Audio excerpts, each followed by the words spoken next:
As DeSantis completes his full Grassley tour in Iowa, he announced on his final stop, if elected, he plans to move part of the Department of Agriculture to Iowa.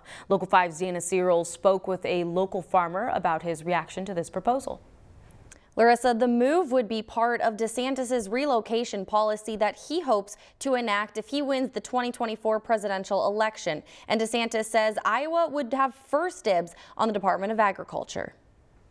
DeSantis intends to order all of the cabinet secretaries to reduce their agency's footprint in D.C. by 50%, and specifically moving the Department of Agriculture to Iowa. Pouring all this into one little pocket is not probably the best idea. So that's why I think, we keep it in Washington, but let our voices be heard through our representatives and our senators. Struthers adds former President Trump tried to do this by moving the Department of Agriculture to Kansas City. However, it resulted in a loss of a lot of resources as well as a decrease in agency employees. I would much rather have those people from USDA have some times when they can come out and visit rural areas. And Iowa's great, but there's other places that raise crops too, and just see what some of the rural people's needs are and what goes on and what life is like out here, rather than having to move a whole department out here.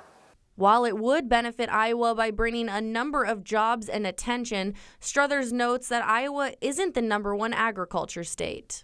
I think it's more of an educational process for the bureaucrats, those employees of USDA that are told to make a rule, and they're making a rule about something they don't really have a good grasp on.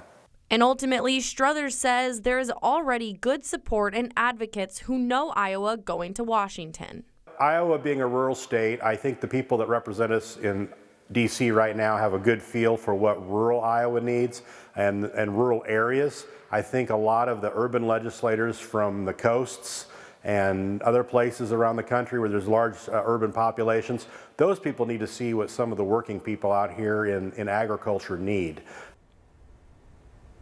DeSantis announced this plan on his final stop of his 99-county tour of Iowa in hopes of gaining caucus support by showing his commitment to Iowans. Larissa?